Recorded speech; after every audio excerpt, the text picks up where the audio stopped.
अस्सलाम वालेकुम नाज़रीन, आप देख रहे हैं मुबश्शिर लुकमान यूट्यूब चैनल। मैं हूं महाविश तबस्सुम। नाज़रीन, एजाज मिन्हास और यास्मीन राशिद साहिबा की एक ऑडियो लीक हुई है जिसमें यास्मीन राशिद साहिबा जो है वो कोर कमांडर हाउस पे गदर करने के बाद पूछ रही हैं कि अब आगे क्या करना है, जिससे उनको जवाब मिलता है कि बस जो करना था कर लिया, आप पीछे हट जाए। सर, यास्मीन राशिद साहिबा वैसे भी गिरफ्तार थी लेकिन अब ज़ाहिर है उनको रिहा कर दिया है।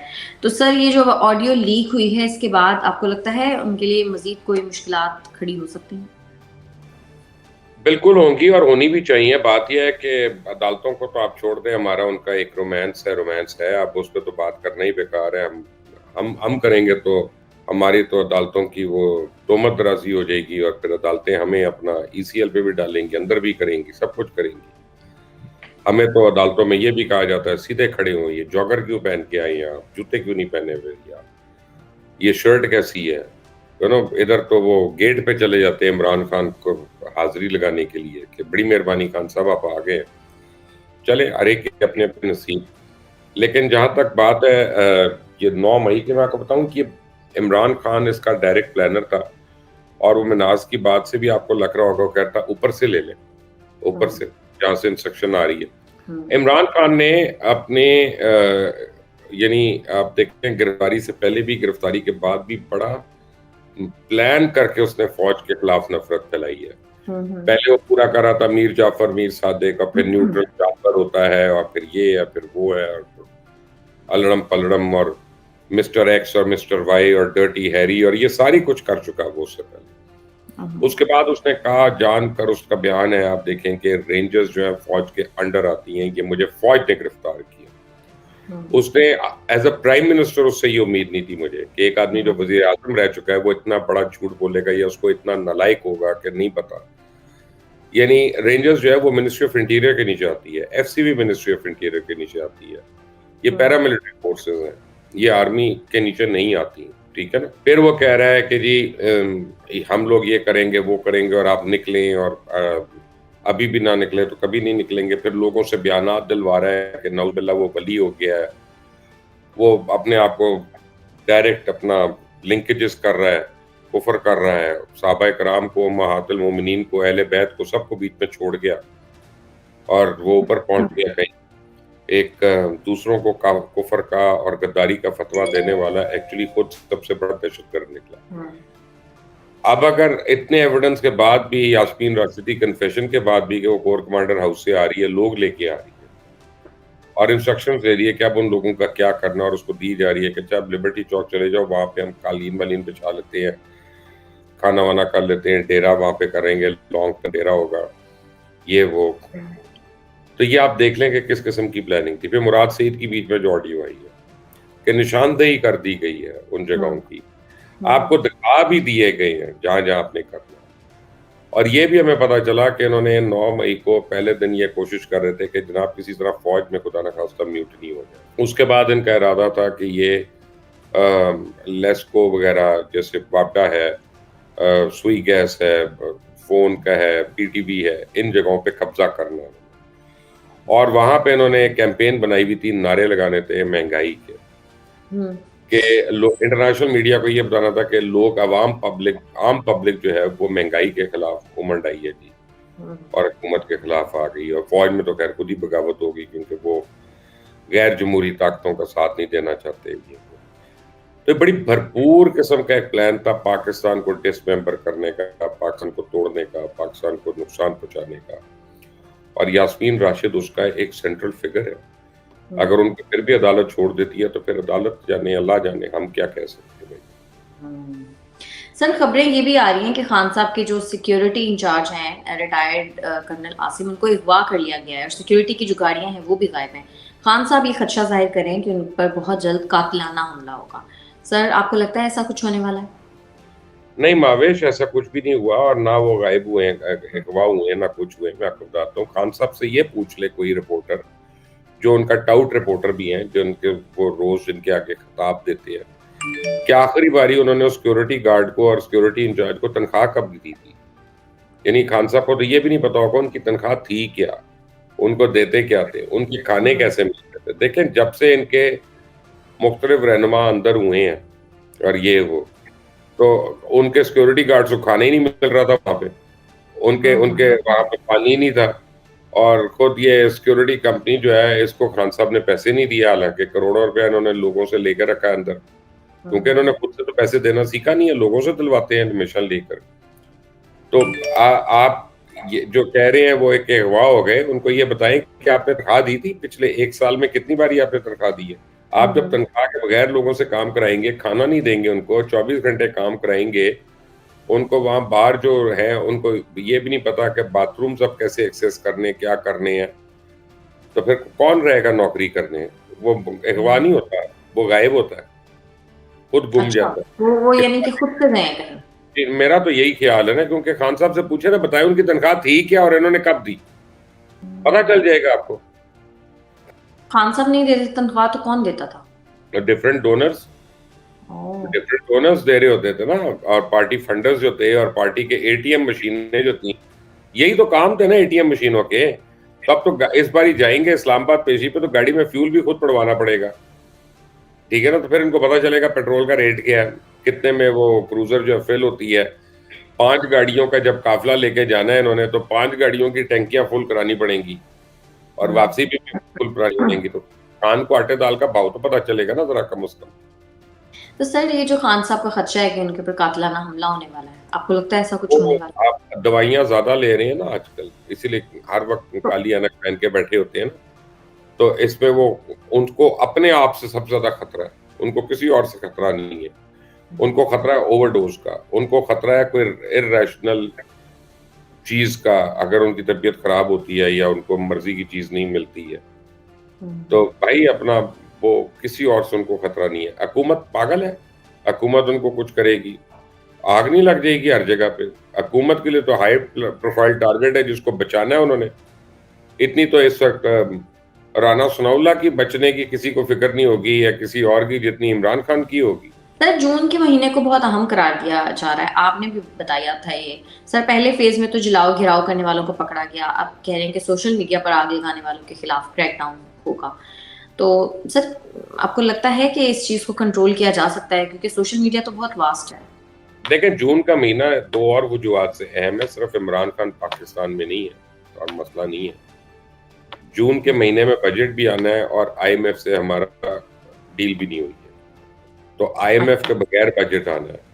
और अगर तो आगे इलेक्शंस होने हैं, जो कि अब देखें हुकूमत ने कभी तो करानी है ना, तो हुकूमत को रिलीफ देना किसी ना किसी तरह उस बजट में। जब रिलीफ ना भी दे सके अगर, तो कम से कम उसको स्टेटस को पे रखना है कि पहले से ज्यादा बोझ ना पड़े एक आम आदमी पे।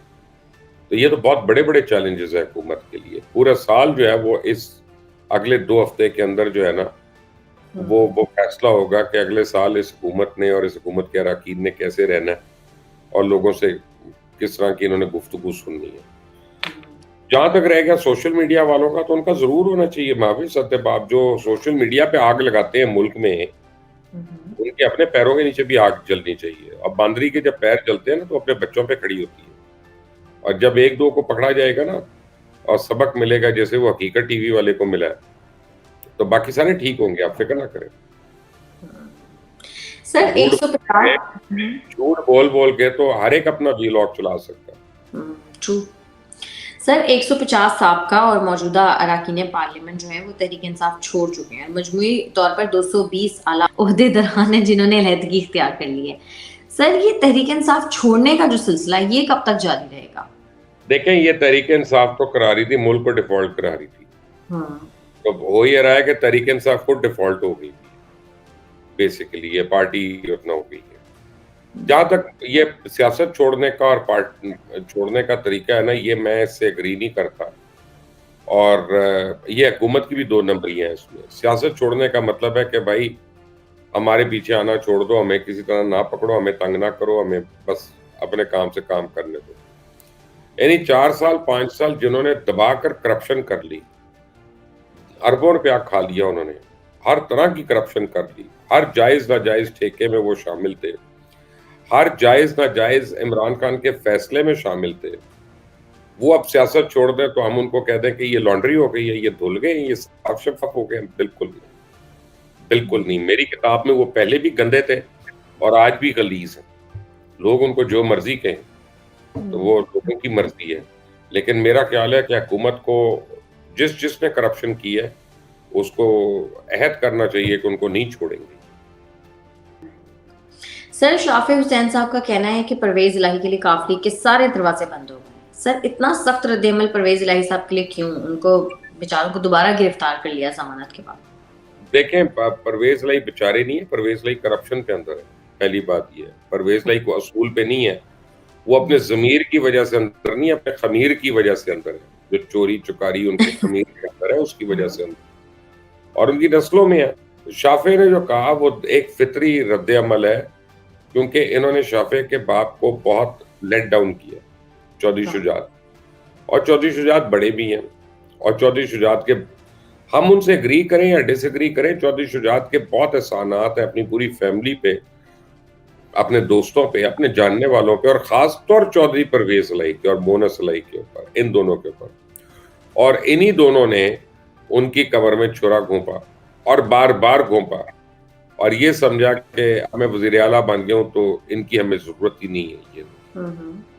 तो वो चौधरी शाफे या जो हैं या वो उनके बच्चे, बहरहाल वो तो अपने बाप की इज्जत बनाएंगे ना, और वो तो अपने बाप के लिए खड़े होंगे। तो एक फितरी रद्द अमल है कि अगर मैं, अल्लाह रहम करे, मैं किसी के मतलब कुछ कह रहा हूं तो आप सुन लेंगी, चुप करके बर्दाश्त कर लेंगी। अगर मैं खुदा न खास्ता, हजार बार खुदा न खास्ता, अगर आपके पेरेंट्स में से किसी के ऊपर बात करूं तो आप खड़ी हो जाएंगी, आप कहेंगी अब कोई गुजारा नहीं। तो चौधरी शाफे का जो रद्द अमल है, मुझे वो एक बेटे का रद्द अमल ज्यादा लगता है और सियासी रद्द अमल कम लगता है। सही। सर, इसहाक डार साहब ने कहा है कि डिफॉल्ट की खबरें देने वालों को शर्म आनी चाहिए कि तसल्ली देने की बजाय वो टेंशन फैला रहे हैं। वो कह रहे हैं जो बुरा होना था हो गया, अब सब अच्छा होगा। सर, आपको लगता है सब अच्छा होगा? देखिए, अल्लाह करे, क्योंकि हम पाकिस्तानी हैं और हम पाकिस्तान में, हम पूरी चीज पाकिस्तान के मुतालिक नहीं सोच सकते। एक बात तो सही है ना, मैंने आपको पहले कहा कि जो मुल्क को डिफॉल्ट करने की बातें कर रहे थे वो उनकी पार्टी डिफॉल्ट कर गई। दूसरी बात यह है कि इसहाक डार साहब से काफी लोगों को उम्मीद है कि वो काफी हैंडल कर लेंगे। अभी तक तो नहीं हुआ, लेकिन अब पिछले दिनों में जो डॉलर में कदर कीमत कम हुई है उसकी, उससे एकदम से उम्मीद बनी है लोगों। लेकिन डार साहब को अभी क्लियर एक पॉलिसी देनी पड़ेगी, उनको बताना पड़ेगा कि ऑयल जो है हम युआन में इंपोर्ट करेंगे, डॉलर में नहीं करेंगे। गैस हम युआन में या दिरहम में या दिनार में इंपोर्ट करेंगे, हम डॉलर में नहीं करेंगे। जब वो ऐसी चीजें करेंगे तो उससे आपकी जो इकोनॉमी है वो सस्टेन करेगी, आपके ऊपर डॉलर का प्रेशर जो है वो कम होगा। क्योंकि असल में तो हुकूमत की एलसीज की वजह से डॉलर की कीमत ऊपर जाती है या पाउंड की, वो आपके और मेरे खरीदने से नहीं जाती। आप $5,000 ले लेंगी, मैं $8,000 ले लूंगा एक वक्त में, उससे डॉलर ऊपर नीचे नहीं होता। डॉलर होता है जब $150 मिलियन की एलसी खोली जा रही होती है हर महीने गवर्नमेंट की तरफ से, तो उसकी वजह से होता है। लेकिन अभी तक इसहाक डार साहब जो है वो जब तक इंटरेस्ट को कम नहीं करते, जो कि 22% है अभी गवर्नमेंट में वो बैंक का, तब तक मेरा नहीं ख्याल कि पाकिस्तान में कोई इन्वेस्टमेंट हो सकती है, कोई कारोबार करेगा। क्योंकि उसको तो बैंक में सूद जो है वो ज्यादा मिल रहा है, वो कारोबार क्यों करेगा निकाल कर, और एक अनसेफ एनवायरनमेंट में चला जाएगा। तो अभी अभी उनके भी क्लेम में हमें वेट एंड सी है, हमें देखना पड़ेगा। We cannot just get excited because he is said so. सही। चलें सर, हम उम्मीद तो कर सकते हैं ना कि सब अच्छा हो। ठीक है मुबश्शिर साहब, बहुत शुक्रिया आपका आज के प्रोग्राम के लिए। आज के प्रोग्राम से इतना ही। अगर आपको हमारी वीडियो पसंद आती है तो चैनल को कर दें लाइक, सब्सक्राइब और शेयर, और अपनी कीमती राय से हमें जरूर आगाह कीजिएगा। हमें इजाजत दें, अल्लाह ने। 9 मई जो है उसने तो ये तय कर दिया ना कि अब वो जिस भी से ताल्लुक रखता होगा सबके लिए वो बराबर का सलूक होगा। बाबर सत्तार साहब को ना 2 फैसले पहले पढ़ लेने चाहिए। एक इफ्तिखार चौधरी साहब का फैसला है, एक जस्टिस आसफ सईद खोसा साहब का फैसला है। फवाद चौधरी साहब क्या करने की कोशिश कर रहे हैं? अब तक की वाहिद पार्टी जिसने हाउसफुल का या 2 वैकेंसी का बोर्ड लगाया है वो PMLN है। तो माइनस तो यहाँ पे कोई भी सियासी लीडर नहीं हुआ ना। खैर, इमरान खान खुद को सियासतदान कहते नहीं है।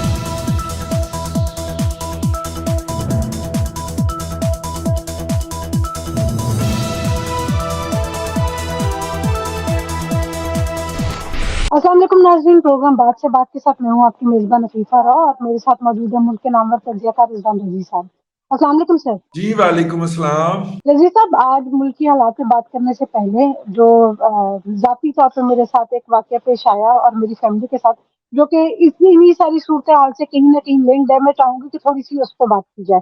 आपके अपने इल्म जी में भी है कि आज जो है वो मेरे हस्बैंड, उनके घर पे, लाइक मेरी ससुराल पे जो है वो छापा मारा गया गिरफ्तारी के लिए, मेरे जो हस्बैंड है उनके बड़े भाई की। तो आपको नहीं लगता कि अगर सिर्फ एक वो लोग जिनका 9 मई से कोई ताल्लुक नहीं है, जो सिर्फ सोशल मीडिया पे पॉलिटिकली पोस्ट करने के हवाले से थोड़े से एक्टिव होते हैं, या पीटीआई से कहीं थोड़ा बहुत उनका कोई हमदर्दी और सॉफ्ट कॉर्नर है इमरान खान के लिए, तो इस तरह से लोगों को अगर ये गिरफ्तार करना शुरू करेंगे तो ये बहुत ज्यादा आवाम के अंदर अपने खिलाफ जो है वो एक जज्बा नहीं पैदा कर लेंगे? देखिए, ये बड़ी खतरनाक रुझान है कि हर जो इस तरह की कार्रवाई हो रही है उसका कोई एक पॉलिटिकल कनोटेशन भी निकल रहा है। और बिल्कुल। जो है वो जो आप जबकि मैं देखें। यहाँ पे जबकि मैं यहाँ पे थोड़ा-सा ये एक्सप्लेन कर दूँ कि मेरे जो ससुर हैं, अब तो वो हयात नहीं है, लेकिन उनका ताल्लुक भी जो है वो मिलिट्री से रहा है, और जो फैसल के सबसे बड़े भाई हैं, वो खुद भी जो है वो फ़ौज में जो है वो रहे हैं, बल्कि अभी भी आप कह लें कि उसका हिस्सा है। तो मतलब इस तरह की फैमिलीज़ जिनका बराह रास्त खुद वो पाक फ़ौज से जो है वो ताल्लुक बनता है, और उनके साथ इस तरह से होना, वो तो एक आपको नहीं लगता कि बहुत ज़्यादा अलार्मिंग सिचुएशन है? नहीं, ये 9 मई जो है उसने तो ये तय कर दिया ना कि अब वो जिस भी से ताल्लुक रखता होगा सबके लिए वो बराबर का सलूक होगा। तो सही। इसलिए जो है वो ज़ाहिर है कि उस पे राब्ता किया जाना चाहिए और पूछा जाना चाहिए कि भाईजान आपको क्या मसला है। लेकिन उसमें इशू ये है कि पता नहीं वो कौन सा अदारा था, क्योंकि जी। जो लेटेस्ट जो ताज़ा तरीन इत्तलात हैं उसके मुताबिक तो उन्होंने अपनी अदारा जाती शनाख्त छुपाई हुई थी ना। जी, वो बिल्कुल। जो डाले जो थे उनके ऊपर किसी अदारे का नंबर होता है या कोई निशान होता है, वो भी नहीं था, पुलिस भी नहीं थी। तो अब नहीं, पता नहीं वो पुलिस कौन थे। यूनिफ़ॉर्म में थे।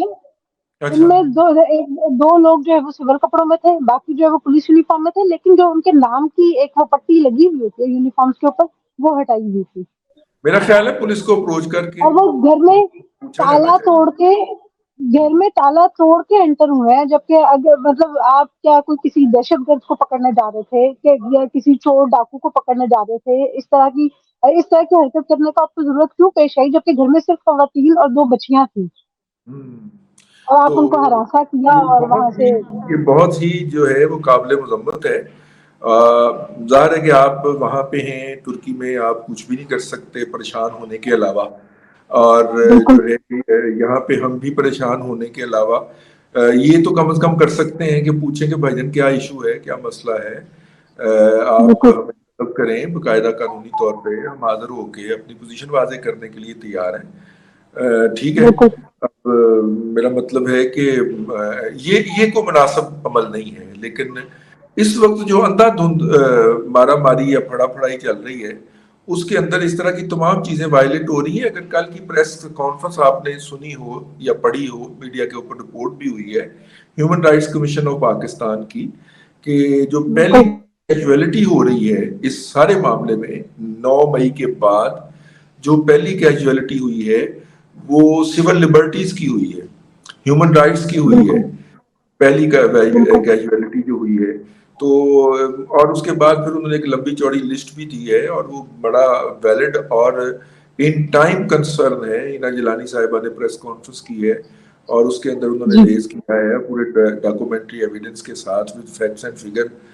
तो मेरा ख्याल है कि इसकी तरफ हम तवज्जो भी दिलाते हैं और ऐसे वाकयात की मजम्मत भी करते हैं। और मजम्मत करनी चाहिए हमें कि आप चादर और चार बिल्कुल, दीवारी। जितनी इसकी मजम्मत की जाए कि चादर और चारदीवारी का जो है तकद्दुस बार और उसका ख्याल रखना चाहिए। तो coming back to next news के बाबर सत्तार साहब ने आज जिस तरह से अदालत के अंदर जो सारी कार्रवाई हुई, और अब तो बात यहाँ तक आन पहुंची है कि जितनी भी ये जो ऑडियो रिकॉर्डिंग सामने आ रही है उसका पूरा पूरा प्रोसीजर जो है वो सामने लाया जाए, तो आपको क्या लगता है कि अब ये मामला किस तरफ जाएगा? देखिए, बाबर सत्तार साहब को ना 2 फैसले पहले पढ़ लेने चाहिए। एक इफ्तिखार चौधरी साहब का फैसला है, एक जस्टिस आसफ सईद खोसा साहब का फैसला है। उन दोनों फैसलों के अंदर ऑडियो रिकॉर्डिंग के जो बेसिक प्रिंसिपल्स हैं और ऑथराइज कौन करता है, वो सारा कुछ लेड डाउन कर दिया गया है, तय कर दिया गया है। उस वक्त भी उन दोनों फैसलों के अंदर बदकिस्मती से अदलिया ने सिर्फ ये मनवाने पे इक्तफा किया था कि हमारे रिकॉर्डिंग्स ना की जाए, मतलब जजेस की रिकॉर्डिंग्स ना की जाए, और इसके अलावा अपना आम आवाम को उन्होंने एजेंसियों के रहमो करम पे छोड़ दिया था। हालांकि जितनी प्राइवेसी हमारे जज साहिबान की है उतनी ही प्राइवेसी एक आम आदमी की भी है, और अगर उसे करना है इस हवाले से तो उसके लिए बाकायदा जो है वो एक अथॉरिटी हो जो उसको ऑथराइज करे। और मेरा ख्याल ये है कि इस वक्त भी एक अथॉरिटी तो है, एक ऑथराइज्ड इंडिविजुअल कह लें आप, वो तो होते हैं और वो ही उसको ऑथराइज करते हैं। और देखिए, तमाम तर शोर के बावजूद भी, तमाम तर दावों के बावजूद भी अभी तक किसी जज साहब की बराह रास्त उनके मोबाइल फोन से रिकॉर्ड की हुई ऑडियो जारी नहीं हुई। जहां तक जस्टिस जाहिर अली अकबर नकवी साहब की ऑडियो की बात है जो कि लीक हुई है, वो उस फोन से गुफ्तगू कर रहे थे जो मोहम्मद खान भट्टी के पास था, और वो चौधरी परवेज लाई की तरफ से उनके घर पहुंचे थे, और उन्होंने अपने फोन से फोन मिला के तो मुज़ाहिर अली अकबर नकवी साहब की चौधरी परवेज लाई से बात करवाई थी। तो वो रिकॉर्डिंग जो है वो सामने आई है। तो जज साहब को चाहिए कि वो पहले वो वाली जजमेंट्स पढ़ लें ताकि मामला एबीसी से शुरू ना हो। हम जजेस को बहुत ज्यादा सैलरीज देती है ये कौम, जो अपना पेट काट के जो टैक्स देते हैं, अलाउंसेस देते हैं, तो अगर वो बेसिक्स के अंदर ही अटके रहेंगे और बेसिक्स की पढ़ने पढ़ाने पे लगे रहेंगे तो कौम का पैसा भी जाया होगा, इनका वक्त भी जाया होगा। तो पहले वो दोनों वाली जजमेंट पढ़ लें, उसमें प्रिंसिपल लेट डाउन हो चुके हुए कि कौन रिकॉर्डिंग करता है, कौन कर सकता है, किन हालात में कर सकता है, ऑथराइज कौन करता है। असल में जो जज साहब के देखने का पॉइंट होना चाहिए मेरी मुताबिक, मेरी अकल के मुताबिक, वो ये होना चाहिए कि ये लीक कैसे हुआ और लीक कौन कर रहा है। ठीक है, बिल्कुल असल में होना चाहिए ना कि सोशल मीडिया के ऊपर लीकेजेस कौन कर रहा है। तो मेरा नहीं ख्याल कि वो वाला जो होना चाहिए, लेकिन बहरहाल मैं पूरी जो है वो अदालत की जो है वो रहमो करम पे खुद को छोड़ते हुए मैं ये बात अर्ज कर रहा हूँ कि ये मेरी सजेशन है।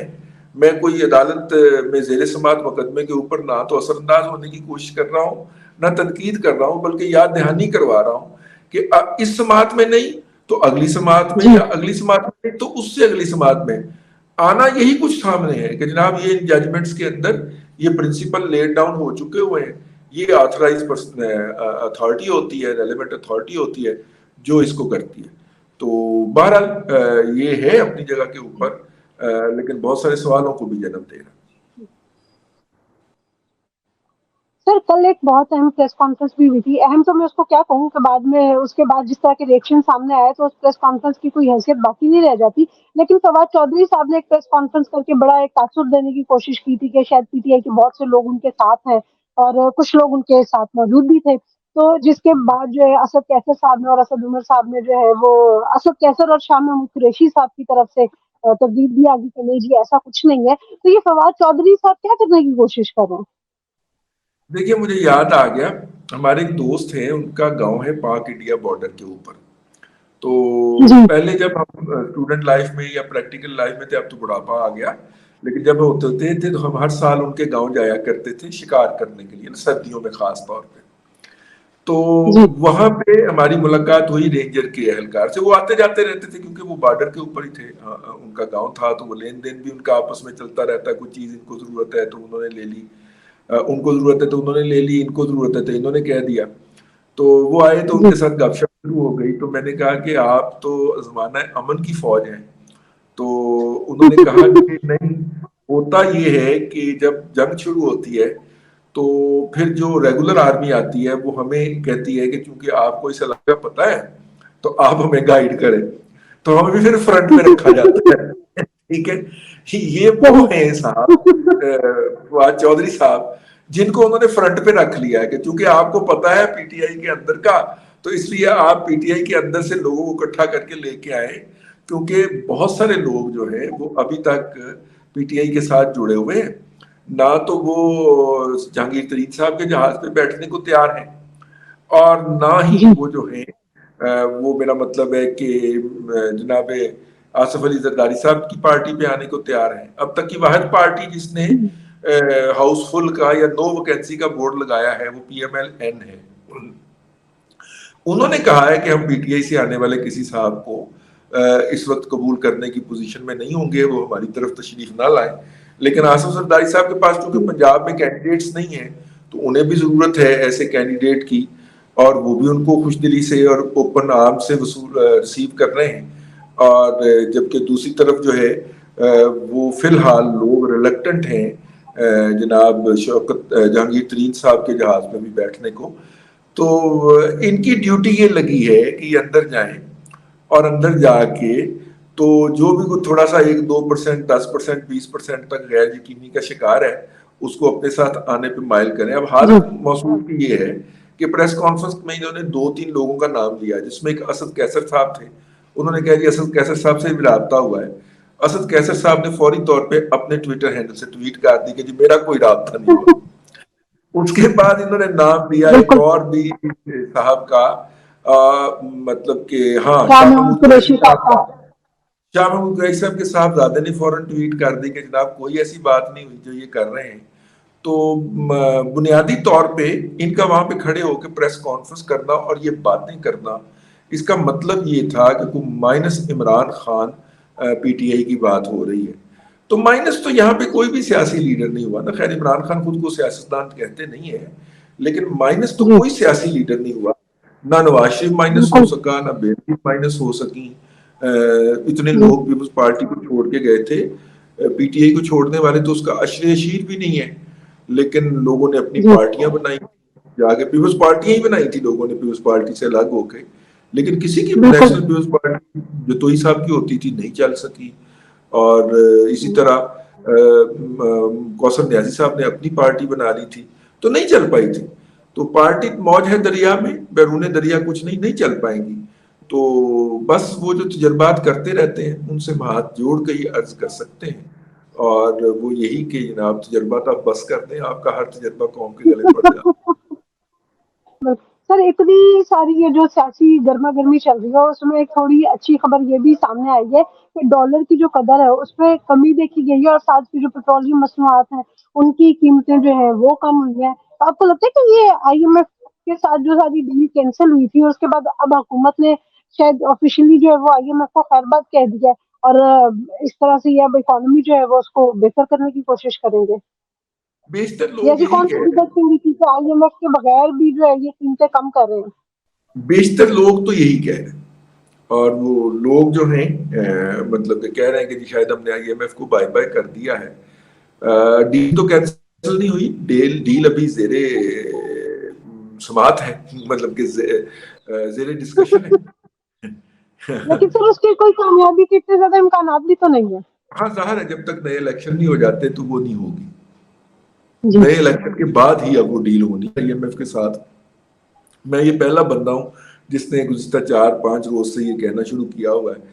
तो अब मसला ये है कि कुछ तो पेट्रोल की कीमतें कम हुई थी और हुकूमत ने वो इम्पैक्ट पास ऑन नहीं किया था, वो तो उन्होंने वो कर दिया। दूसरी बात जी दूसरी बात है जहां तक कुकिंग खुर्दनी तेल की कीमतों की बात है या खुर्दनी घी की कीमतों की बात है, तो ये जो खुर्दनी तेल है इसकी प्राइसेस एडजस्टमेंट हुई हुई है $1800 पर मीट्रिक टन जब पाम ऑयल की कीमतें चली गई थी वंस अपॉन ए टाइम। अब वो जी कीमतें कम होकर 650 पे आ गई हैं, कहीं 650 से 750 की ब्रैकेट में घूम रही हैं। तो 2/3 अगर कीमतें कम हुई हैं तो इसका मतलब ये है कि इतना इम्पैक्ट जो है या इतना असर जो है वो कंज्यूमर को भी पास ऑन होना चाहिए, वो नहीं हो रहा या नहीं हुआ।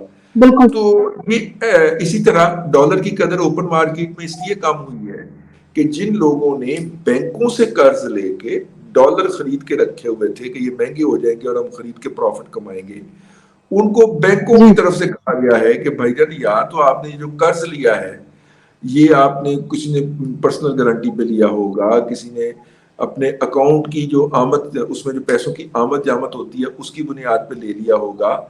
तो उन्होंने कहा कि नहीं जी भाई इसके ये या तो ये कर्ज वापस करें या इसका हमें आप कुछ दें, कोई सिक्योरिटी फ्राहम करें।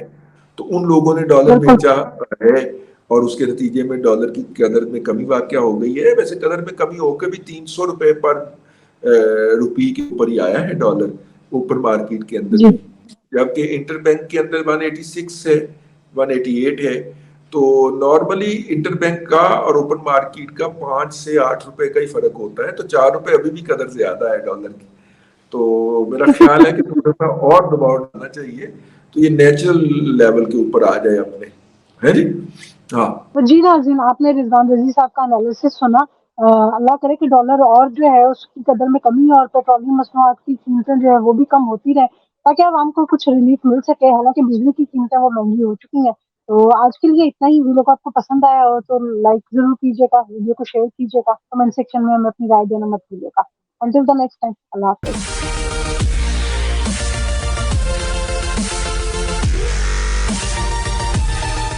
जहांगीर तरीन ग्रुप के साथ मैं वैसे ही खड़ी हूँ। मैं खड़ी हूँ क्योंकि मैं ज़ाहिर है उन्हीं के साथ तो मैं आई थी। She is a crowd puller. Imran Khan को छठी का दूध याद आ जाएगा, उनको लेने के देने पड़ जाएंगे क्योंकि वो टक्कर की हैं। कानून ये कहता है कि जब आपको कोई इस तरह का जख्म हो, मेडिकल लीगल कराना पड़ता है किसी गवर्नमेंट हॉस्पिटल से। क्यों नहीं कराया? क्यों भागे भागे 3 घंटे जनाब सफर करके तो शौकत खानम गए? आए बाएं शाएं करने की कोई जरूरत नहीं है। ये उन्होंने खुद कानून की खिलाफ वर्जी की थी। किंग्स पार्टी की बात हो रही है, इसकी क्या माहौल है? चौधरी साहब ने मुझे कहा था मेरे साथ।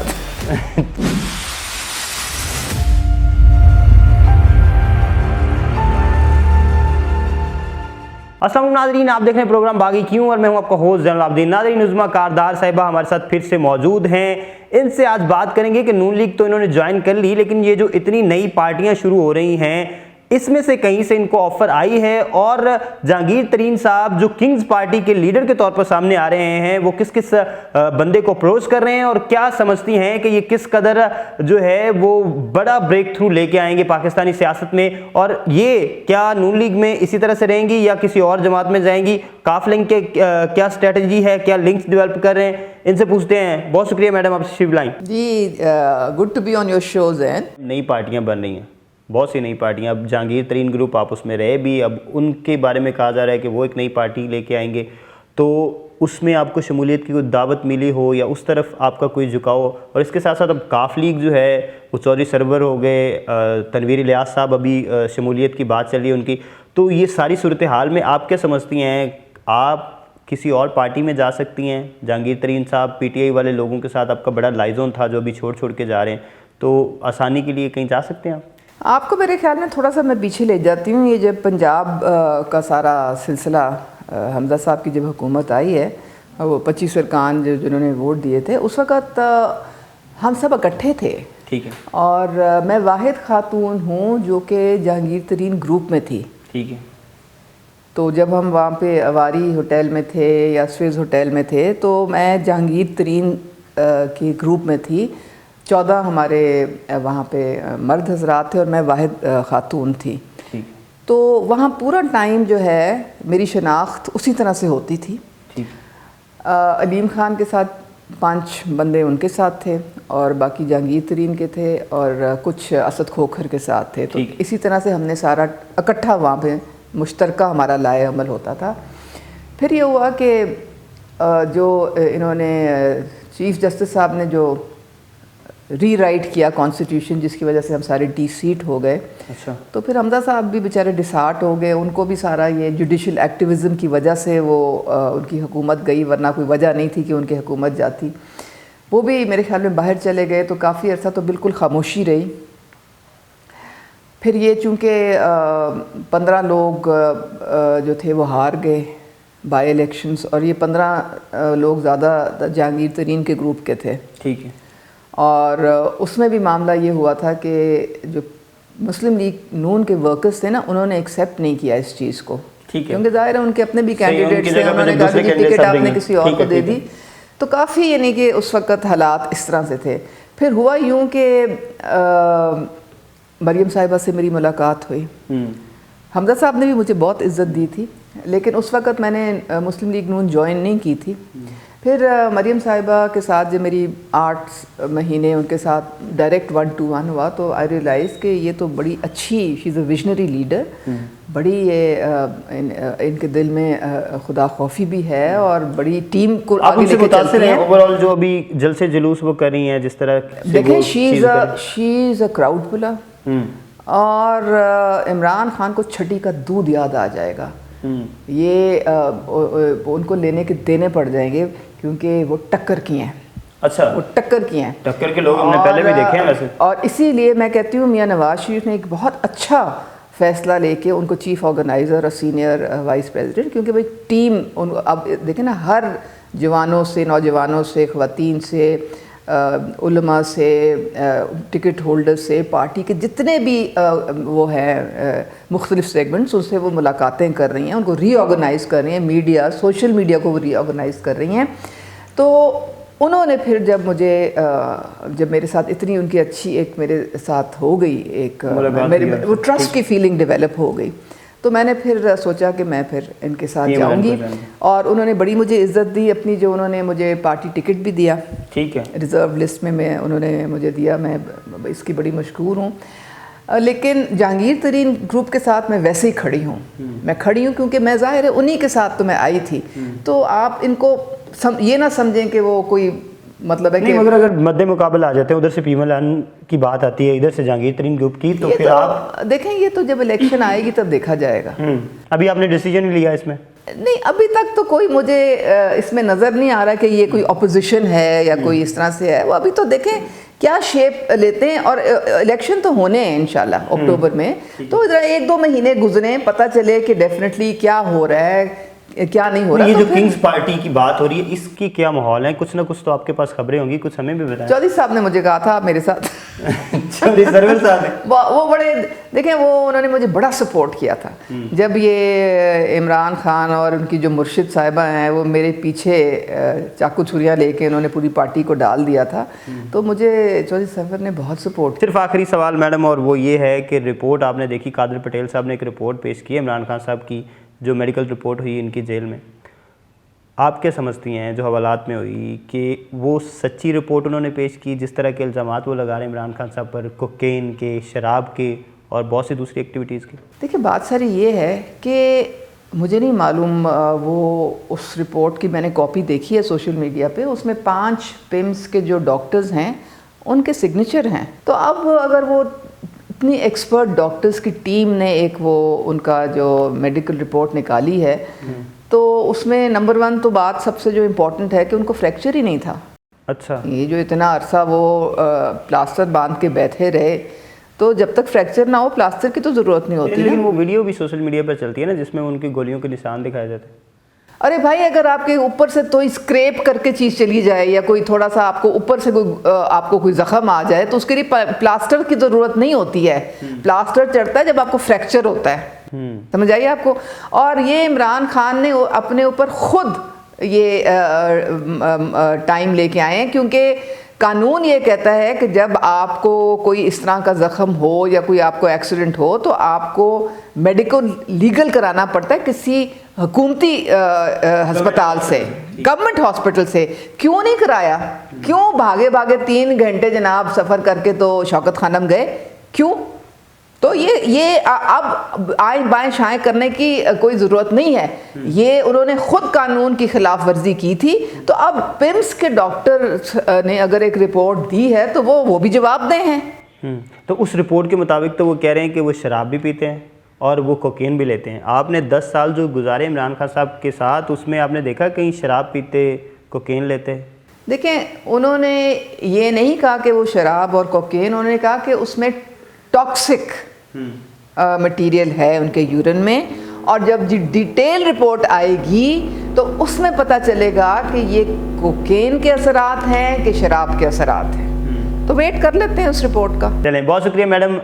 उज़्मा कारदार साहिबा हमारे साथ मौजूद थी, और मौजूदा वक्त में जो सूरत हाल चल रही है, इनसे बेहतर ओपिनियन शायद कोई नहीं दे सकता, क्योंकि ये दोनों तरफ को बड़ी अच्छी तरह से देखती हैं, बड़ी अच्छी निगाह रही है इनकी 10 साल इमरान खान साहब के साथ गुजारना। और अब ये जो मुश्किल तरीन दौर था, जब लोग पीडीएम की तरफ जाते हुए झिझकते थे। इमरान खान साहब ने जिस तरह का बयानिया डेवलप किया हुआ था, बड़ा मुश्किल था पीटीआई को छोड़ना, तब इन्होंने छोड़ा। और अब जब पीटीआई जो है उसकी गंगा खाली होती हुई नज़र आ रही है, तो तब जो है इन्होंने वो सूरत हाल भी देखी। तो इनका तजरिया आपने जाना, आप क्या समझते हैं कि मौजूदा सूरत हाल के बाद पीटीआई कहाँ तक जाती नज़र आ रही है? क्या हुकूमत में आती नज़र आ रही है? इमरान खान साहब क्या फिर से वज़ीर आज़म बन सकते हैं? हमें कमेंट सेक्शन में ज़रूर बताइएगा। देखते रहिए बागी टीवी।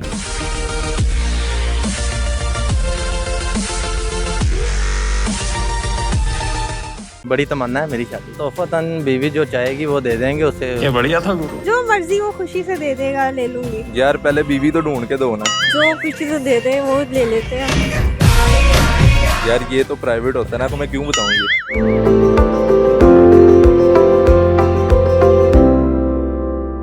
अस्सलाम वालेकुम नाजरीन, बागी टीवी के साथ मैं हूं आपकी मेज़बान आमना, और उम्मीद है कि सब खैरियत से होंगे। तो जैसे कि मुल्क के आजकल हालात चल रहे हैं, इतनी पॉलिटिकल बातें कर ली हैं, तो आई थॉट कि आज थोड़ा फ़नी सी बात कर लेनी चाहिए। इसलिए हमारे साथ कौन है आप? मेरा नाम अदनान है। अदनान, कैसे हैं आप? क्या करते हैं? मैं ठीक ठाक, मैं आजकल बस आवारागर्दी कर रहा हूँ। आवारागर्दी करते हैं, पढ़ते नहीं हैं? बस पढ़ लेते हैं कभी कभार, जब दिल किया पढ़ लिया। अच्छा, शादी होगी? नहीं अभी नहीं हुई, बड़ी तमन्ना है मेरी शादी। बात तो सही है। तमन्ना है। अच्छा, फॉर एग्ज़ाम्पल घर वाले मान जाते हैं शादी के लिए, आपकी पसंद की शादी के लिए, हाँ। ठीक है? तो शादी की रात मुंह दिखाई में अपनी बीवी को क्या देना पसंद करेंगे तोहफा? हाँ, तोहफतन बीवी जो चाहेगी वो दे देंगे उसे। ये बढ़िया था गुरु। लाइक आप समझते रही होंगी, जो भी चाहिए होगा उसे। जो भी क्या चाहिए होगा, समझ रहे हो? समझ रहे हो आप? लड़कियों को एक ही मोस्टली क्या चाहिए होता है? हाँ, बस लड़की की एक ही तमन्ना होती है कि अच्छा शौहर मिल जाए तो मैं बहुत अच्छा हूँ। जो भी नहीं, वो तो अलग बात है, वो तो उसको पूरी जिंदगी के लिए चाहिए। शादी की रात एक स्पेसिफिक तोहफा चाहिए होता है बीवी को। उसने पता नहीं पहली दफा देखा होगा तो उसको स्पेसिफिक ही लगेगा। क्या बोला तूने?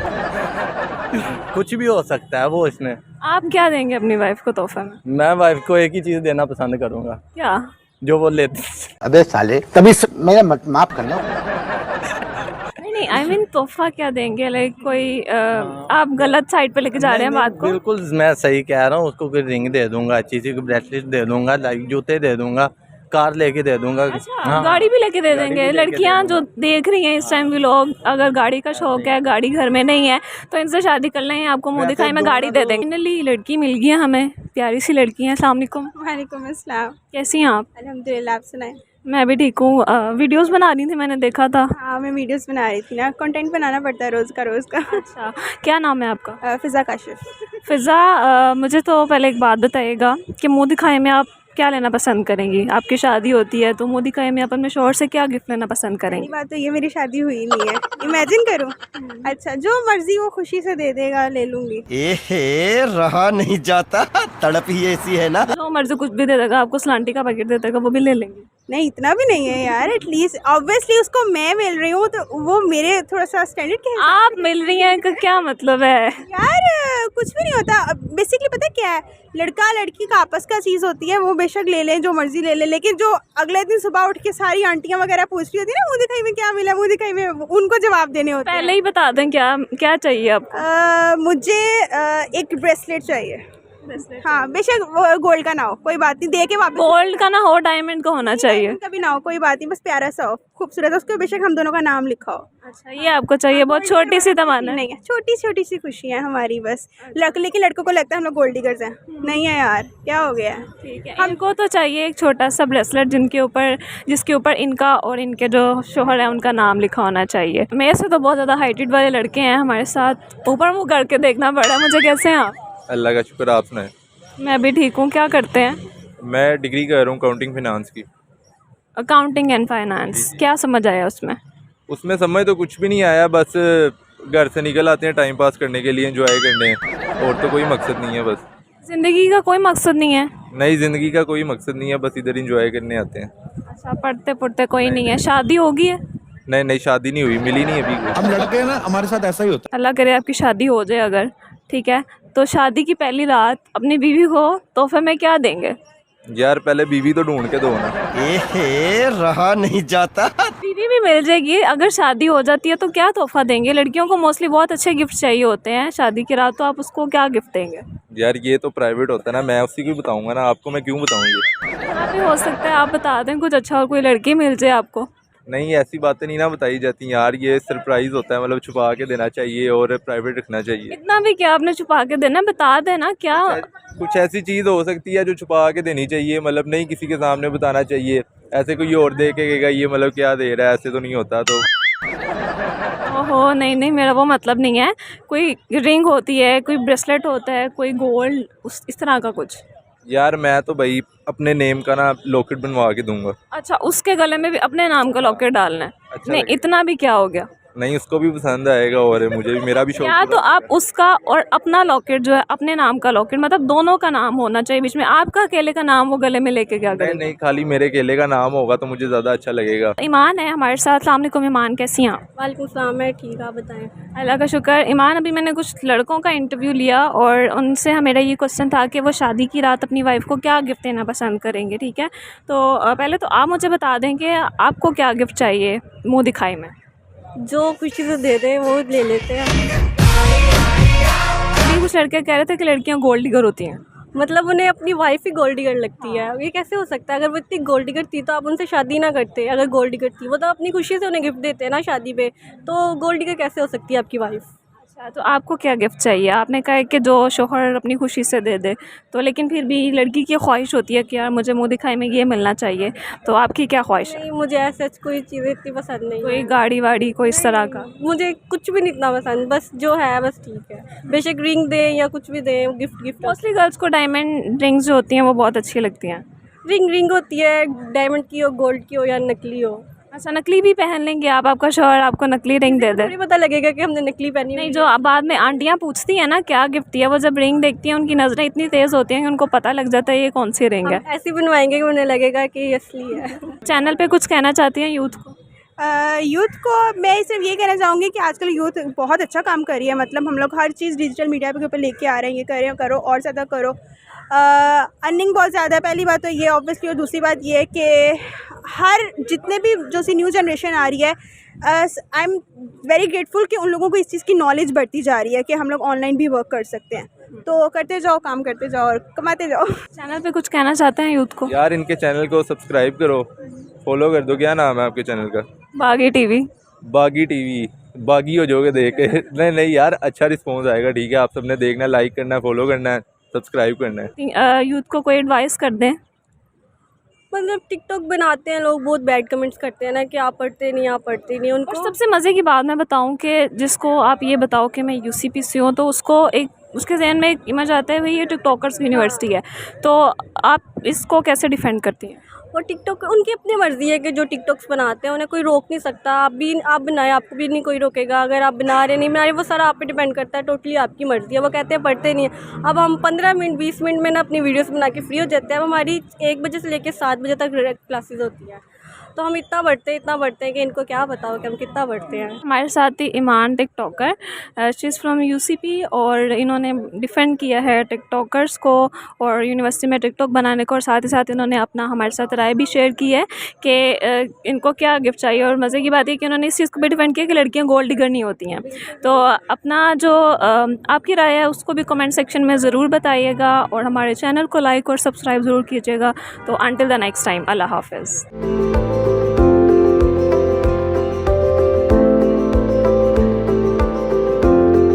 4 दिन कबल ये आखिरी आरामगाह भी आखिरी आरामगाह ना रही। ਪਹਿਲੀ ਮੌਤ ਦਾ ਤੇ ਚਲੋ ਅੱਲਾਹ ਸੁਣੇ ਨੇ ਸਬਰ ਦੇ ਦਿੱਤਾ, ਜਿਹੜਾ ਦੂਸਰਾ ਵਕੂਆ ਬਣਿਆ ਇਹਦੇ ਨਾਲ ਤੇ ਇੰਜੀ ਸਮਝ ਲੋਗੇ ਘਰ ਰਹਿਣ ਤੇ ਦਿਲ ਨਹੀਂ ਕਰਦਾ। ਉਲਟਾ ਪੁਲਟਾ ਇਹ ਗੱਲਾਂ ਕਰਨ ਦੇ ਜੀ, ਇਹਨਾਂ ਨੇ ਆਪ ਗਵਰਨ ਵਾਲੇ ਡਰਾਮਾ ਕੀਤਾ। ਕਿਸੇ ਬੰਦਾ ਜਿੱਡਾ ਮਰਜ਼ੀ ਵੀ ਕੋਈ ਦੁਸ਼ਮਣਦਾਰ ਹੋਵੇ ਉਹਦਾ ਕੋਈ ਬੰਦਾ ਮੇਰੇ ਨਾਲ ਏਡੀ ਗਿਰੀ हरकत करे। कब्र के 3 बाहर बैठे हुए थे, एक अंदर था। यार SHO तक नहीं आया जिसका काम बनता था आने का, और किसी ने कहा आना है। अस्सलाम वालेकुम नाज़रीन, मैं इस वक्त गुजरांवाला के इलाका किला दीदार सिंह में मौजूद हूँ, और ये मेरे पीछे शहर खामोशा कब्रिस्तान आखिरी आरामगाहें यहाँ पर हैं।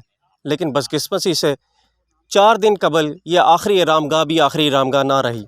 यहाँ पर एक 22 साल लड़की को 2 दिन पहले दफनाया गया, और उसके बाद उसकी कब्र और उसकी बेहुरमती की गई। उसकी लाश को निकाल कर उसके साथ ज़्यादती की गई। मैं इस वक्त कब्रिस्तान में मौजूद हूँ और यहाँ पर उनकी फैमिली से भी बात करेंगे और जानेंगे आखिर क्या मामलात हुए कि इस सारे मामले के अंदर उस आप किस कर्ब में गुजरे हैं और इसके पीछे पुलिस अभी तक उनके साथ क्या कर। ਪਹਿਲੀ ਮੌਤ ਦਾ ਤੇ ਚਲੋ ਅੱਲਾਹ ਸੁਣੇ ਨੇ ਸਬਰ ਦੇ ਦਿੱਤਾ। ਜਿਹੜਾ ਦੂਸਰਾ ਵਕੂਆ ਬਣਿਆ ਇਹਦੇ ਨਾਲ ਤੇ ਇੰਜ ਸਮਝ ਲਓ ਕਿ ਘਰ ਰਹਿਣ ਤੇ ਵੀ ਦਿਲ ਨਹੀਂ ਕਰਦਾ। ਸਾਰੀ ਰਾਤ ਲੰਘ ਜਾਂਦੀ ਜਾਗਦੇ ਆ, ਸਾਰੀ ਰਾਤ ਹੀ ਟੈਨਸ਼ਨ 'ਚ, ਘਰ ਬਹਿਣ ਦੇ ਦਿਲ ਨਹੀਂ ਕਰਦਾ। ਆਵਾਜ਼ਾਰ, ਉਲਝਣ, ਦਿਮਾਗ ਪਾਗਲ, ਇੱਕ ਜਿਵੇਂ ਬੰਦਾ ਪਾਗਲ ਸ਼ਦਾਈ ਵਾਰਾ ਫਿਰਦਾ। ਜਿੱਦਣ ਇਹ ਵਕੂਆ ਬਣਿਆ ਚਲੋ ਪੁਲਿਸ ਮਿਹਰਬਾਨੀ ਪੁਲਿਸ ਦੀ ਵੀ SHO ਸਾਹਿਬ ਨੇ ਪੁੱਛਿਆ ਹਾਂਜੀ ਸਬ ਇੰਸਪੈਕਟਰ ਨੂੰ ਵੀ ਕੀ ਮਾਮਲਾ। ਉਹਨੇ ਕਿਹਾ ਜੀ ਮਈਅਤ ਠੀਕ ਹੈ, ਕੋਈ ਕਫਨ ਨਹੀਂ ਹਟਿਆ। ਮੈਂ ਕਿਹਾ ਸਰ ਜੀ ਕਬਰ ਉਂਝ ਹੀ ਪਈ ਹੈ, ਅਸੀਂ ਵਿੱਚ ਕੋਈ ਸੋਟੀ ਨਾਲ ਨਹੀਂ ਕਫਨ ਪਰਾਂ ਕਰ ਦੇਣਾ। ਜਾ ਕੇ ਭਵਾਂ 'ਚ ਫੋਲ ਕੇ ਵੇਖ ਲਓ ਕਫਨ ਨਾ ਜਿਸਮ ਤੋਂ ਪਰਾਂ ਹਟਿਆ ਹੋਵੇ ਤੇ ਅਸੀਂ ਮੁਜਰਮ ਹਾਂ। ਅਸੀਂ ਅੱਜ ਹੀ ਇਸ ਗੱਲ ਨੂੰ ਬੰਦ ਕਰ ਦਿਆਂਗੇ। ਅਸੀਂ ਇਸ ਗੱਲ ਦਾ ਇਸ਼ੂ ਨਹੀਂ ਰੱਖਦੇ।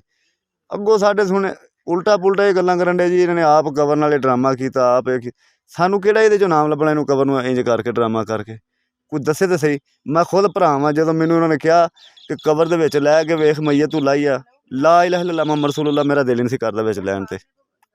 कैसे करेगा दिल, एक बहन है ਕਿ ਮੇਰਾ ਉਹ ਇੰਨਾ ਮੁਲਕ ਕੋਲ ਹੋਣ ਦੇ ਬਾਵਜੂਦ ਦਿਨ ਦਾ ਵਕੂਆ ਸੀ, ਮੇਰਾ ਦਿਲ ਨਹੀਂ ਸੀ ਕਰਦਾ ਵਿੱਚ ਲੈਣ ਤੇ।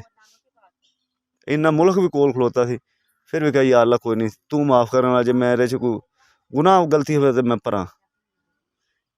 ਕਿ ਇੰਨਾ ਮੁਲਕ ਹੋਣ ਦੇ ਬਾਵਜੂਦ ਦਿਨ ਦੇ ਵਕੂਏ ਦੇ ਵਿੱਚ ਲੈਣ ਦੇ ਦਿਲ ਨਹੀਂ ਸੀ ਕਰਦਾ ਤੇ ਰਾਤ ਨੂੰ ਮੈਂ ਆਣ ਕੇ ਕੰਮ ਕੀ ਕਰਨਾ। ਕਿਸੇ ਬੰਦੇ ਦਾ ਇੰਜ ਜ਼ਮੀਰ ਮੰਨਦਾ ਹੀ ਨਹੀਂ। ਪਹਿਲੇ ਨੰਬਰ 'ਤੇ ਮੈਂ ਕਿਸੇ ਬੰਦੇ ਦਾ ਜਿੱਡਾ ਮਰਜ਼ੀ ਵੀ ਕੋਈ ਦੁਸ਼ਮਣਦਾਰ ਹੋਵੇ ਉਹਦਾ ਜਿੱਡਾ ਮਰਜ਼ੀ ਵੀ ਕਿਸੇ ਦਾ ਮੇਰੇ ਨਾਲ ਰਹਿੰਦਾ, ਮੇਰਾ ਜ਼ਮੀਰ ਨਹੀਂ ਮੰਨਦਾ ਕੋਈ ਬੰਦਾ ਮੇਰੇ ਨਾਲ ਏਡੀ ਗਿਰੀ ਹਰਕਤ ਕਰੇ। ਏਡੀ ਗਿਰੀ ਹਰਕਤ ਸੋਚ ਹੀ ਨਹੀਂ ਮੇਰੀ, ਕਿਆਮਤ ਤੱਕ ਨਹੀਂ ਸੋਚ ਕੇ ਕੋਈ ਮੇਰੇ ਨਾਲ ਏਡੀ ਗਿਰੀ ਹਰਕਤ।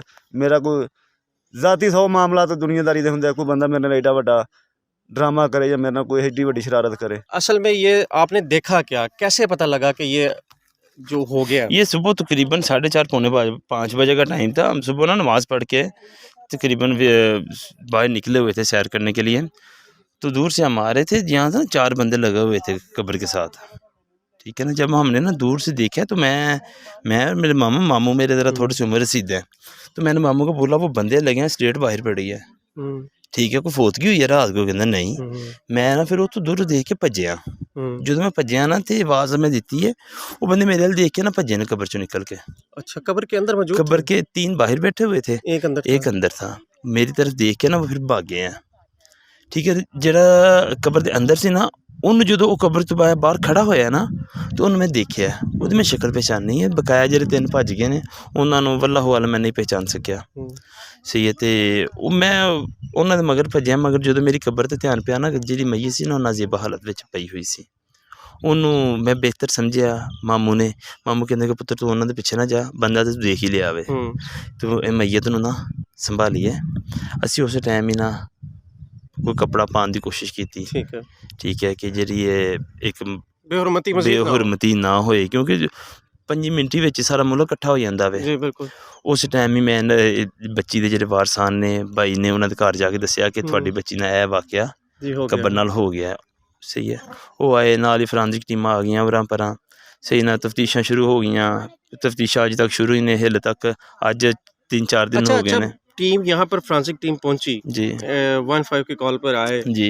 उन्होंने यहाँ से क्या सबूत इकट्ठे किए? उन्होंने यही सबूत इकट्ठे किए हैं ना। उन्होंने अपने फिंगरप्रिंट देखे स्लैब के साथ जो लगे हैं, जो शापिर थे ना। मैं क्योंकि जब मय्यत को कब्र में उतारा था, मैंने खुद उतारा था, ठीक है ना। वहाँ ब्लू कलर के शापर ना वो स्लैब में थोड़े थोड़े सुराख रह जाते हैं ना, मैंने उनमें रखे हुए थे। उन्होंने पूछा कि ये शापर, मैंने कहा ये शापर अंदर थे। उन्होंने फिर वो शापर पकड़े, वो उनके पे जो फिंगरप्रिंट थे वो लिए, अंदर से पिक ली। अच्छा, उन्होंने कोई आपसे कोई कहा हो कि हम कोई आपसे डिमांड की हो पोस्टमार्टम की? नहीं, उन्होंने कोई पोस्टमार्टम की नहीं, उन्होंने कोई पोस्टमार्टम की नहीं की। मैंने उनको बोला था कि हम अपनी मैयत का मेडिकल करवाना चाहते हैं, ठीक है, हमें डॉक्टरों की। और उसके बाद पुलिस का क्या कहना था? पुलिस का कहना था, पुलिस तो जब आई थी उसी वक्त कह रही थी, फॉरेंसिक टीम भी नहीं थी अभी आई, DSP साहब भी नहीं थे अभी आए, कह रहे थे एवं अपनी इज्जत ना छालो, इन्हों दब दियो। ਅਸੀਂ ਕਿ यार इज्जत ਜਿਹੜੀ उछलनी सी वो उछल गई है, ਹੁਣ इज्जत पीछे रही की है। यहाँ पर मैं अपने नाजरीन से एक बात करना चाहता हूँ और अपने निज़ाम से एक बात करना चाहता हूँ। आप बेसिकली ये एक बहन बेटी की इज्जत नहीं, पूरी कौम की माओ बहनों की बेटी की इज्जत आपने इसी तरह दबा दी, इसी तरह ही रौंद दी। ये उम्मत मुसलमा की इज़्ज़त है। ये उम्मत मुसलमा की इस वजह से इज़्ज़त है, हमारे प्यारे नबी सल्लल्लाहु अलैहि वसल्लम ने हमें तलकीन दी थी कि बच्चियों को, बेटियों को मारना नहीं है, बचाना है, इनकी तरबियत करनी है। ये उम्मत मुसलमा की इज़्ज़त है। किस पहले बच्चियाँ वही थी, बच्ची पैदा होती थी गला दबा के मार देते थे, अब उससे भी बुरा ठीक है ना। ये उम्मत मुसलमा की इज़्ज़त है, ये उनकी इज़्ज़त है जिनके लिए पूरा जहान बना। ये एक बंदे की इज़्ज़त नहीं है, क्योंकि वो जिनके लिए जहान बना उन्होंने ही इनको बच्चियों को इज़्ज़त दी थी और किसी ने इज़्ज़त नहीं थी दी। पाकिस्तान के जो कानून नाफिज करने वाले हैं वो उन्होंने तो जो कर दिया, अब आप क्या किससे उम्मीद रखते हैं, किसको अपनी बात सुनाना चाहते हैं? अब हम अल्लाह को ही सुना रहे हैं बात बस, ठीक है। क्योंकि कानून वाले अदारे, चीफ जस्टिस साहब से भी हम रिक्वेस्ट कर रहे हैं, आईजी पंजाब साहब से भी रिक्वेस्ट कर रहे हैं। 4 दिन का मामला मीडिया पे भी चल रहा है, हर किसी चैनल पे चला है, किसी ने कोई नोटिस नहीं लिया। कोई यार SHO तक नहीं आया, जो एक इलाके का ना वो भी नहीं आया, जिसका काम बनता था आने का, और किसी ने कहा आना है। इस सारे वाक़या के बाद क्या, मैं आप लोगों से सवाल करता हूँ, आम पाकिस्तानियों से सवाल करता हूँ, क्या आज के बाद अपनी बहन, बेटी, माँ को दफनाने के बाद हमें उधर कोई चौकीदार भी रखना पड़ेगा, या हमें उसके करीब इर्द गिर्द उसको जंगले लगाने पड़ेंगे, या उसकी लोहे की कब्र बनानी पड़ेगी? अगर आप इस जो घिनौना जुर्म है इसके ख़िलाफ़ आवाज़ नहीं उठाएंगे तो यकीनन ये आग हमारे घरों तक भी आएगी। तो यकीनी तौर पर हर पाकिस्तानी का फ़र्ज़ बनता है कि इस कहानी को ज़्यादा से ज़्यादा शेयर करें, सिर्फ शेयर नहीं करें बल्कि इस निज़ाम के ख़िलाफ़ आवाज़ उठाएं, जिस निज़ाम के तहत जिनके साथ ये ज़्यादती हुई उन्हीं को ही इस वक्त इतना ज़्यादा परेशान किया जा रहा है कि वो सारा कुछ छोड़ने पर मजबूर है कि हम कोई काम काज भी करें कि हम इन्हीं चक्करों में परेशान होते रहेंगे। तो मज़ीद वीडियोस के लिए देखते रहें बागी टीवी।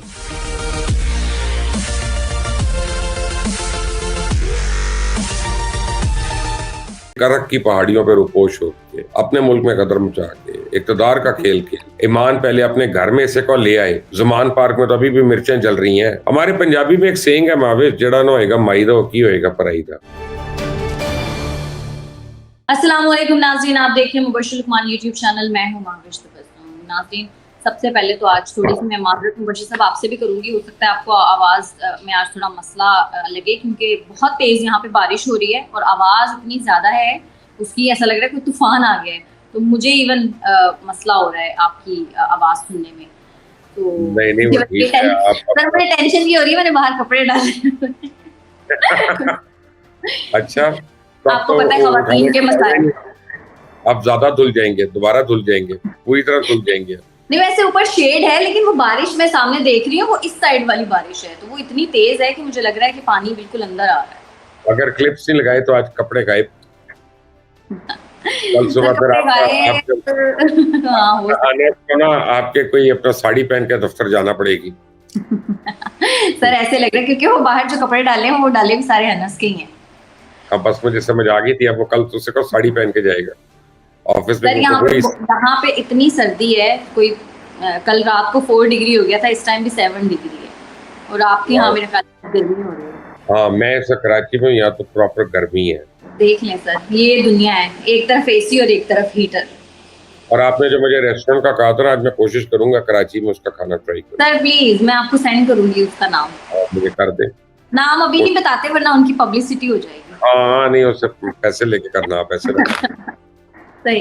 अच्छा sir, come to the topic. Murad Saeed sahab ने बड़े हवाले दिए हैं। उन्होंने ग़ज़वा बदर का जिक्र किया, मूसा के ऐसा का जिक्र किया, इब्राहीम की आग का जिक्र किया, यज़ीद का भी हवाला दिया और ये सब हवाले देते हुए उन्होंने कहा कि खान का रास्ता कोई नहीं रोक सकता। सर आप किस तरह देखते हैं स्टेटमेंट? बड़ा आसान है ना, अगर इतना ही था तो छुपा हुआ क्यों है? जिन जिन का हवाला दिया उन्होंने तो सामने आके दुश्मन को ललकारा और लड़े।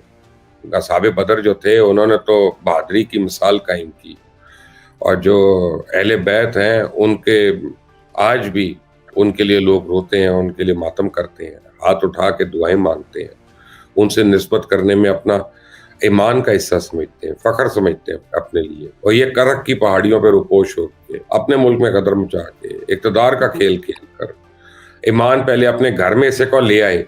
ज़ुमान पार्क में तो अभी भी मिर्चें जल रही हैं, बकरों को जलाया जा रहा है, जिंदा बकरे को जलाया जा रहा है एक अमल के लिए। काली सफेद चादरें, सफेद चादर इसमें पेशी होनी है क्योंकि आज सफेद रंग सही है हमारे लिए, पता नहीं क्या क्या खुराफात चल रही हैं। ईमान का रास्ता इख्तियार करने वाले 2 नंबर निकाह नहीं करते, इद्दत का एहतराम करते हैं। ईमान ये होता कि बुशरा बीबी से कहता मैं वज़ीर आज़म बनूं या ना बनूं, शादी में पूरी इद्दत करने के बाद करूंगा। उसकी जिसकी ऑडियो लीक होती है वो तैयबा गुल को वज़ीर आज़म में हाउस में उसी औरत को हिप्से बेजा में रख लेता है, दिन रात अपने बयान बदलता है। इसका ईमान से क्या लेना देना? जिनका माजी हाल मुस्तकबिल गुनाहों में डूबा हो, इनके मुंह से ईमान की बातें बहुत बुरी लगती हैं। मुराद सईद पहले रेहाम खान की किताब पढ़ ले। दूसरी बात यह है कि इसने तो बड़े दावे किए थे कि मैं रेहाम खान को नोटिस भिजवा रहा हूँ, ये कर रहा हूँ, वो कर रहा हूँ, मुझे तो पता ही नहीं था पहले। तब तो इसको पता चल गया था। मोहसिन बेग के ऊपर भी हमला कर दिया, घर से उसको उठवा दिया, उसको गैर कानूनी तौर पर हिफ्से बेजा में रखा, उस बेचारे को, उसके बच्चों को हरास किया, उसके बेटे पे जो अंडर एज उसके ऊपर झूठे केसेस बनवा दिए। ये ईमान वाला आदमी है? ये बताएगा मुराद सईद हमें। बप्पू जवाब दे रेहाम खान को, वो भी इधर है, तू भी इधर आके सामने आ, टीवी पे बैठ के उसके सामने बात कर, बताए। मैं अपना देता हूँ चैनल, मैं इस चैनल पे मुराद सईद को चैलेंज कर रहा हूँ। आए, वो भी आए, रेहाम खान को भी बुलाते हैं। रेहाम खान की बात सच है कि इसका डिफेंस सच्चा है, पता चल जाएगा दूध का दूध और पानी का पानी। उसकी शक्ल देख के आप लोगों को पता चल जाएगा कि झूठा आदमी है ये। सर आप तो काफी क्लोज रहे हैं खान साहब से, रेहाम खान ने जो अपनी बातें की हैं अपनी किताब में, सर वो सच है क्या? सारी नहीं, सारी सही नहीं है। सच्ची बात ये है, कुछ उसमें सच हो सकती हैं, उनको पता है, वो मुझे नहीं पता, इसलिए मैं उनके मुतालिक नहीं कह सकता कि वो सच है या गलत है। लेकिन मैं उस हवाले से बात कर सकता हूँ जो हमारे हवाले से उन्होंने लिखा, उसमें मेरा और मेरी पूरी टीम के हवाले से, उसमें काफी क्वेश्चन मार्क्स है। अच्छा जी सर, मुझे लगता है अब ये बुक मुझे पढ़नी पड़ेगी, क्योंकि मैंने अभी तक इस बुक की सिर्फ जो क्रिटिक्स थे वो पढ़े थे, प्रॉपर बुक पढ़ी नहीं है। लेकिन अगर आपका और आपकी टीम का जिक्र है तो फिर तो मुझे लगता है लाजमी पढ़नी चाहिए। उसमें आपके राव वैस का भी जिक्र है, सारों अभी काफी थी, नवीद भी था, राव वैस इतने फेमस है मुझे नहीं पता था। शुएब भी था, नवीद भी था, फीफा भी थी, अदील, सारे थे उसमें। अच्छा, इन सबका जिक्र है? नहीं, नाम तो नहीं है लेकिन टीम का जिक्र है। Okay, indirectly sir. लेकिन आपने एक बात अभी अपने इसमें आंसर में किया, आपने कहा कि फिर छुपा हुआ क्यों, भागा हुआ क्यों? सर भागे तो नहीं है खान साहब, वो तो मुल्क के अंदर ही मौजूद है। मैं मुराद सईद की बात कर रहा हूँ। अच्छा, ओके सही, मुझे लगा आप खान साहब की बात करें। सर तहरीक इंसाफ पर पहले जो तनकीद करने वाले लोग थे वो कहते थे कि अभी तो पार्टी शुरू हुई है, लेकिन अब तहरीक इंसाफ की जो हिमायती हैं वो कहना शुरू हो गए हैं कि अभी तो पार्टी शुरू हुई है। सुना है खान साहब कोई बहुत बड़ा सरप्राइज देने जा रहे हैं। क्या सरप्राइज देगा? क्या सरप्राइज देगा ये आदमी? कभी किसी औरत पे ज्यादती का इल्जाम लगा देता है, किसी पर इम्पोर्टेंट हुकूमत होने का इल्जाम लगा देता है, किसी सहाफी की मौत को अपने मकासद के लिए इस्तेमाल करता है, उसके नाम पे लॉन्ग मार्च शुरू कर देता है। इससे तो अवाम के जज्बात के साथ खेलना है, मुल्क को आग लगानी है। और करना क्या है इसने? इससे पहले इस कौन से सरप्राइज दिए इसने?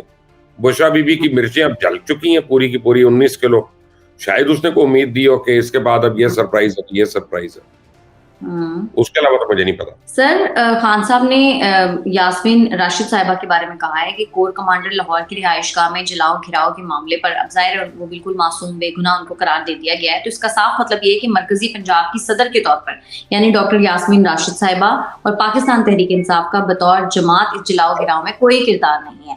तो सर वाकई मतलब अगर वो उनकी जमानत हो गई है तो वाकई एक मैंने वीडियो क्लिप देखा है मावेश, वो मतियुल्लाह जान है, हमारे दोस्त हैं, सीनियर हैं, वो अपने जान हथेली पे रख कर वो रिपोर्टिंग करता है। वो आदमी वैसे जब भी करता है, मैं उनकी कई बातों से रिपोर्ट से डिसएग्री भी करता हूँ, लेकिन है वो दलेर आदमी, है वो दबंग आदमी, इसमें कोई दो राय नहीं है। उन्होंने आज एक सुप्रीम कोर्ट के सामने खड़े होके कहा कि ये सुप्रीम कोर्ट की बिल्डिंग पे ये कुरान की आयत लिखी हुई है, इसका मतलब है कि अवाम के साथ इंसाफ करना है और ये तराजू है तोल के। लेकिन उन्होंने कहा मुंसिफ तो खुद तराजू के एक पलड़े में बैठा हुआ है, तो ये स्वाद इकट्ठा इंसाफ करेगा। तो पहले जरा चीफ जस्टिस साहब को कि उनसे पूछ लें, उसकी तशरीह करवा लें, उसका क्या मतलब है, फिर सारे जजों के आपको हालात आपको पता चल जाएंगे। मैं अगर अपने केसेस के मुतालिक बताना शुरू हो जाऊं, जिस तरह से उन केसेस पे ये करते हैं और डील करते हैं हम लोगों के साथ, तो आप लोगों को यकीन नहीं आएगा कि यही अदालतें हैं।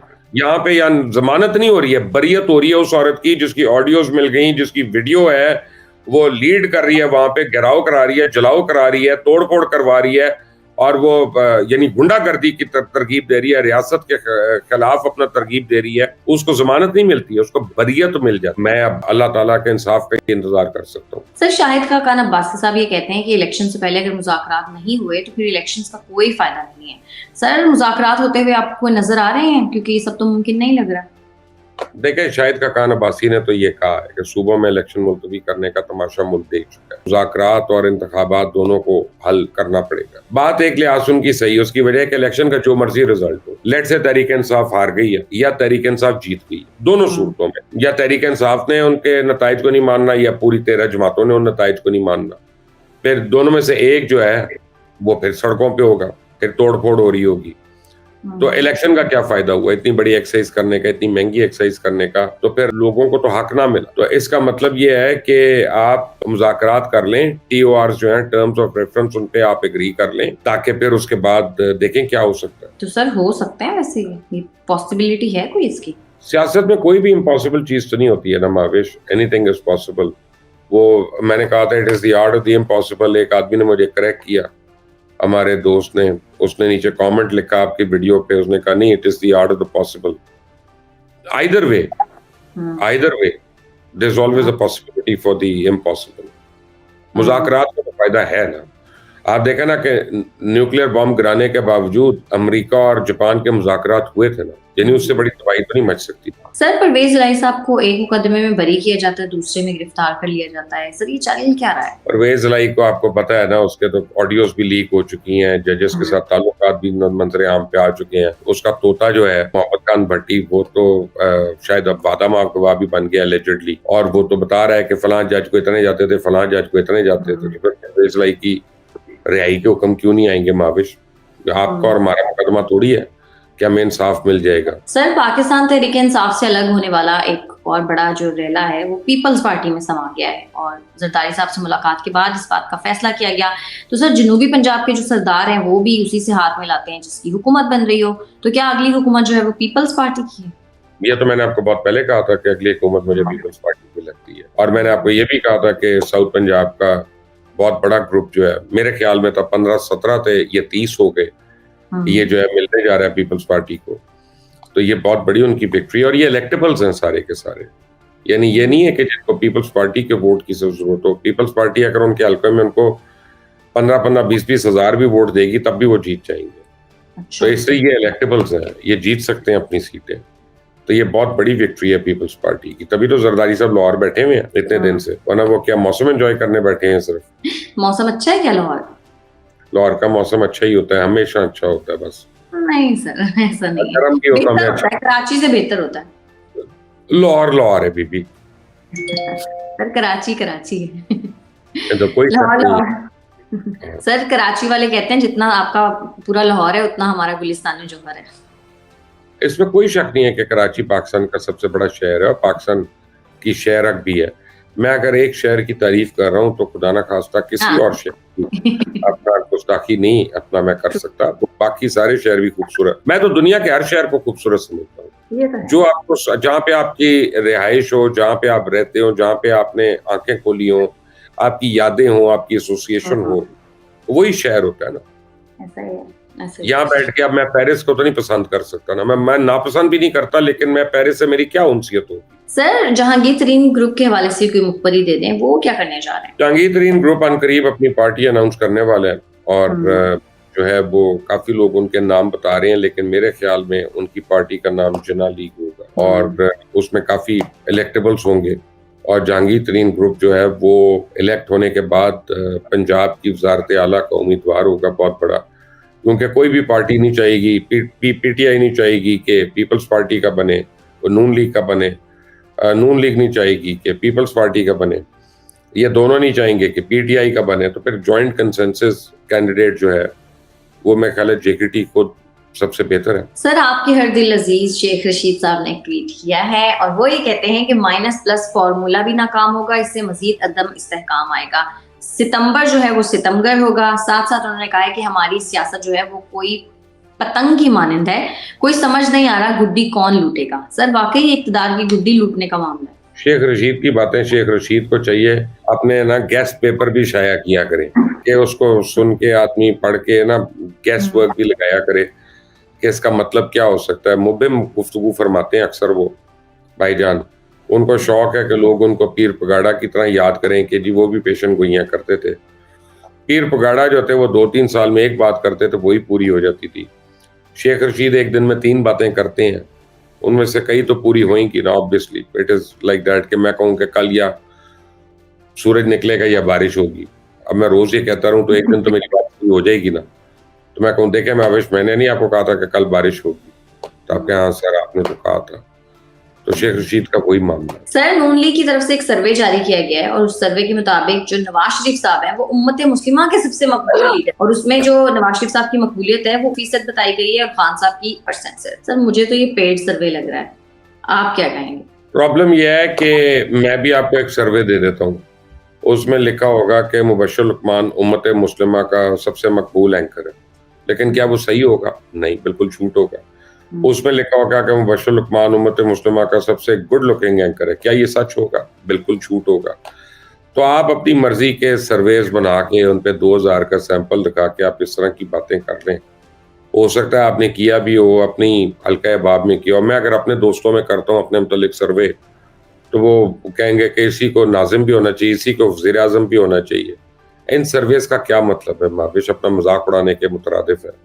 ऐसी बातें जो है ना इमरान खान को भी झूठे सर्वेस का बड़ा शौक है, और अब उनकी देखा देखी और लोगों ने वही टूल अपना लिया। मैं पहले भी सर्वेस को फेक समझता था, मैं इस सर्वे को भी सच नहीं समझता। सर, पीटीआई की जो जेल में वैसे खवातीन कैद हैं, जैसे कि सनम जावेद, तैयबा राजा, आलिया हमजा, यास्मीन राशिद साहिबा, सर वैसे जो भी आप इनको दाद दें, क्योंकि ये मर्दों से तो ज्यादा बहादुर निकली। फवाद चौधरी साहब का हाल तो आपने देख ही लिया, क्या कहेंगे सर आप इस पर? अप्रिशिएट करेंगे?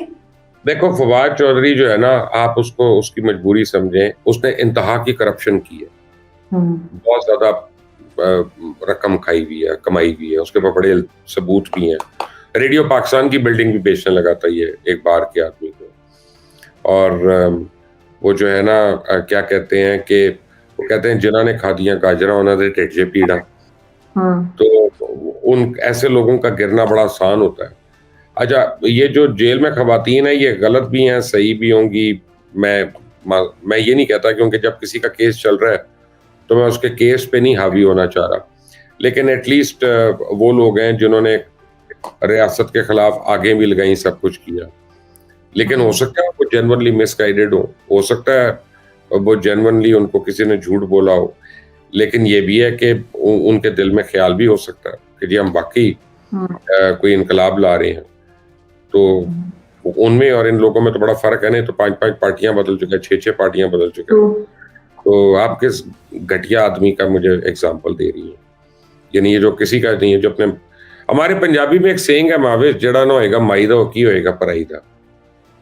तो जो अपनी माँ का नहीं हो सकता वो बीवी का कैसे होगा? ठीक है मुबश्शिर साहब, बहुत शुक्रिया आपका आज के प्रोग्राम के लिए। आप जाएं और मैंने जो रेस्टोरेंट बताया आप उसका खाना एंजॉय करें। नाज़रीन, आज के प्रोग्राम से इतना ही। अगर आपको हमारी वीडियो पसंद आती है तो चैनल को करिए लाइक, सब्सक्राइब और शेयर, और अपनी कीमती राय से हमें जरूर आगाह कीजिएगा। हमें इजाजत दें, अल्लाह के